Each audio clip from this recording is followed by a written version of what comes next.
शकुंतला देवी का एक भरा पूरा परिवार था। वे और उनके पति और उनके दोनों बेटे राजू और मोहन और राजू की बीवी कमला। अब कमला भी अच्छे परिवार से थी। कमला के मायके में बहुत कुछ था और उसको इस बात का घमंड भी था क्योंकि उसके पिता ने उसको दिया भी बहुत कुछ था। घरेलू सारा सामान, फ्रिज, एसी, कूलर, टीवी, यहाँ तक कि छोटे से छोटा सामान, बड़े से बड़ा सामान, सब कुछ दिया था। अरे माँ जी, आप हाथ से सब्जी क्यों काट रही है? मेरे पापा ने जो सब्जी कटर दिया है ना, उसका इस्तेमाल कर लीजिए। अब सास शकुंतला कुछ बोलती कि उससे पहले ही बहू कमला वो सब्जी कटर ले आती है और फटाफट 1 मिनट में सब्जी काट देती है। देखा बाजी, कितनी जल्दी सब्जी कट गई।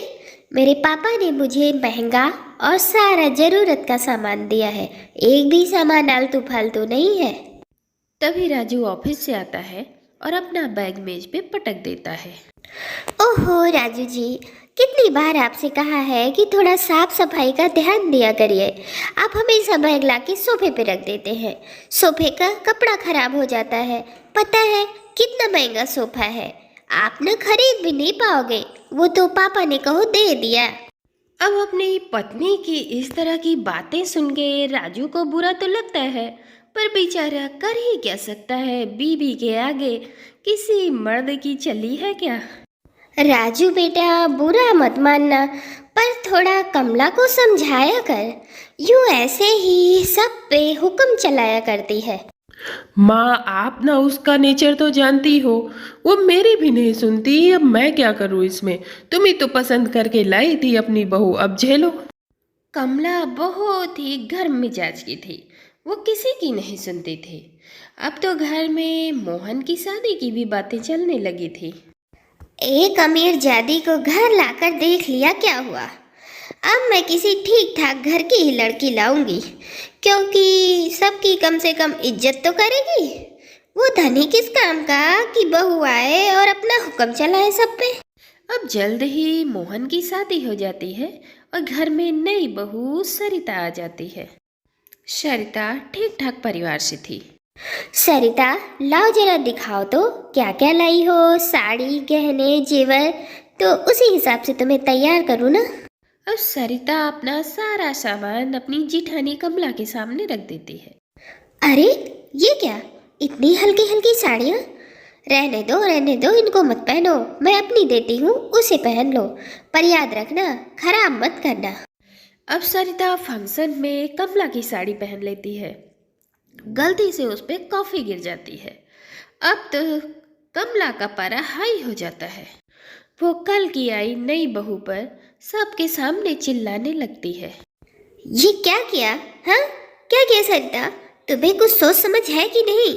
मैंने तुम्हें अपनी इतनी महंगी साड़ी पहनने को दी और तुमने उस पर कॉफी गिरा दिया। खराब कर दिया मेरी साड़ी। सरिता वही फंक्शन में रोने लगती है, पर कमला पर कोई असर नहीं होता। फिर फंक्शन के बाद मोहन, ये जो तुम्हारी बीवी ने मेरी इतनी महंगी साड़ी खराब की है ना, इसको ड्राई क्लीन करके वापस करना।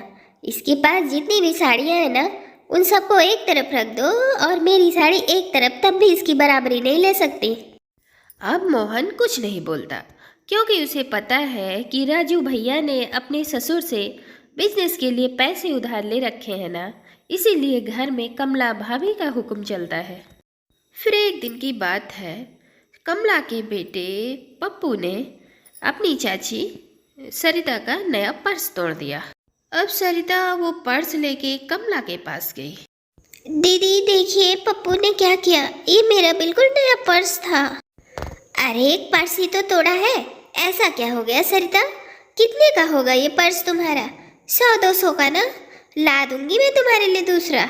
और लाऊंगी ना तो कोई ऐसा वैसा पर्स नहीं, ब्रांडेड लाऊंगी।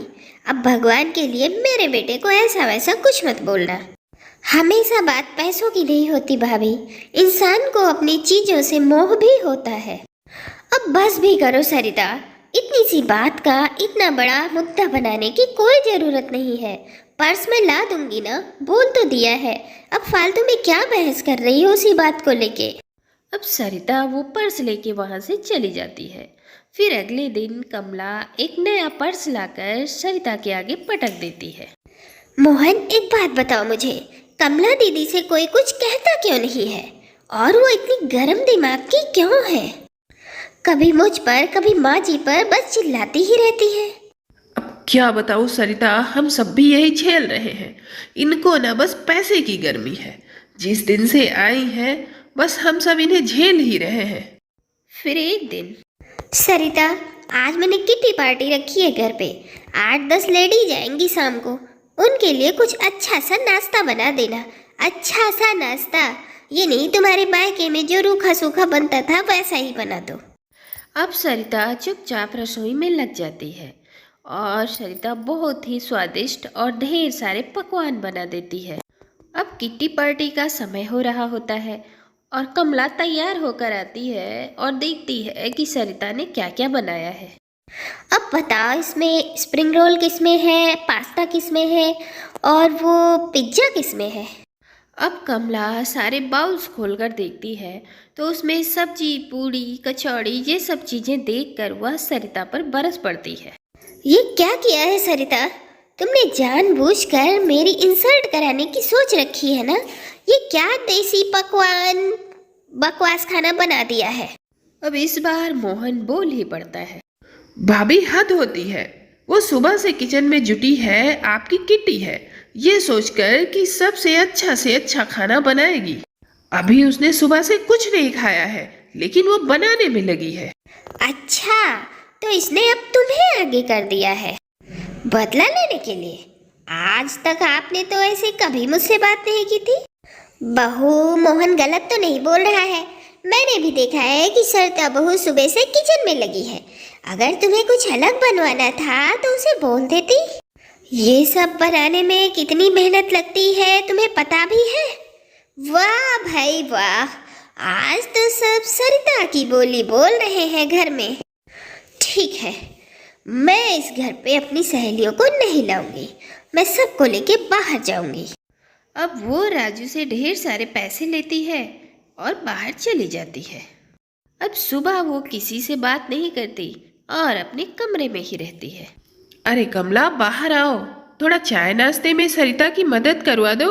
बेचारी अकेली लगी है रसोई में। अब अपने पति के मुंह से सरिता की तरफदारी सुनकर कमला आग बबूला हो जाती है। अच्छा, तो अब आप भी इसकी तरफदारी करने लगे? अब इसमें तरफदारी करने की क्या बात है कमला? कल उसने इतना सारा खाना बनाया, वो भी थक गई है। हाँ, जैसे मैं तो कभी नई नई थी ही नहीं। अरे जब मैं नई नई थी तो मुझसे तो किसी ने ये सब पूछा ही नहीं। और आज जब वो आई है तो पूरा घर सब उसी की तरफदारी कर रहा है। ऐसा तो वो कुछ भी दहेज में नहीं रही।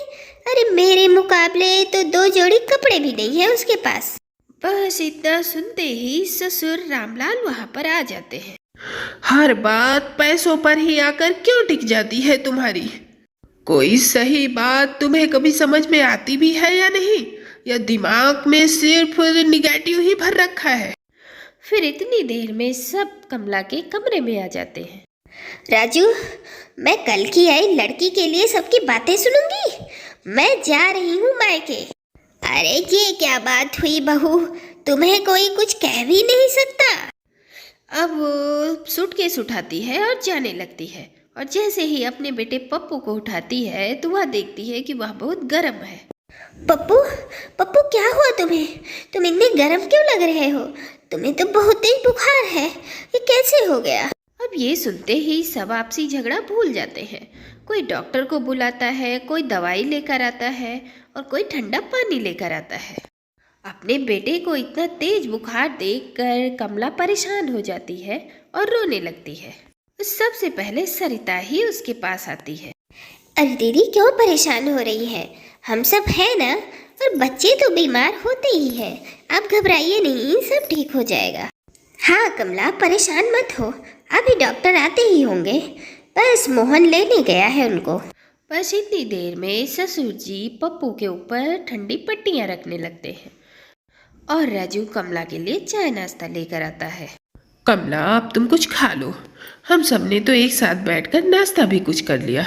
तुम नहीं आई थी, तुमने नहीं खाया, कुछ खा लो। अब कमला खाने के लिए तैयार नहीं होती तो सरिता उसे बड़े ही प्यार से समझाती है। दीदी, अगर आप नहीं खाओगी तो पप्पू का ध्यान कौन रखेगा? बच्चे को सबसे ज्यादा माँ की जरूरत होती है। अब सबका इस तरह का प्यार देखकर कमला का गुस्सा छूमंतर हो जाता है। थोड़ी देर में डॉक्टर भी आते हैं और वो पप्पू को दवा देकर चले जाते हैं और डॉक्टर का सारा खर्चा मोहन उठाता है और पप्पू के दादाजी आधी रात तक उसके सर पे पट्टी रख रहे होते हैं। अब सुबह तक पप्पू बिल्कुल ठीक हो गया था। अब देर तक सब सो रहे होते हैं कि कमला सबसे पहले उठ जाती है और सबके लिए नाश्ता भी बना लेती है। कहीं न कहीं सबको समझ में आ चुका होता है कि कमला में बदलाव आ चुका है। फिर काम करने वाली बाई आती है और वह जल्दी जल्दी काम करने लगती है और जल्दी में एक नया सेट टूट जाता है। हे भगवान, कितना बड़ा नुकसान कर दिया। ये कितना महंगा था। पापा चाइना से लाए थे। तुम्हें बिल्कुल काम करना नहीं आता। अब कमला बाई के ऊपर गुस्सा आने लगती है तो बाई रोने लगती है। अरे क्या हुआ, क्यों रो रही है? माँ जी, मैंने ये जानबूझकर नहीं तोड़ा। बस मेरी बेटी बीमार है, बस उसी की चिंता खाए जा रही है। आज मैं जरा जल्दी में हूँ। ये सुनते ही कमला का सारा गुस्सा ठंडा हो जाता है। अरे तो पहले बताती ना। जा जा जल्दी घर जा, कोई बात नहीं, ये सारा काम मैं कर लूँगी। अब कमला बाई को कुछ नहीं कहती और जाते जाते उसे थोड़े पैसे भी दे देती है। अब कमला में थोड़ा नहीं पूरा बदलाव आ चुका था।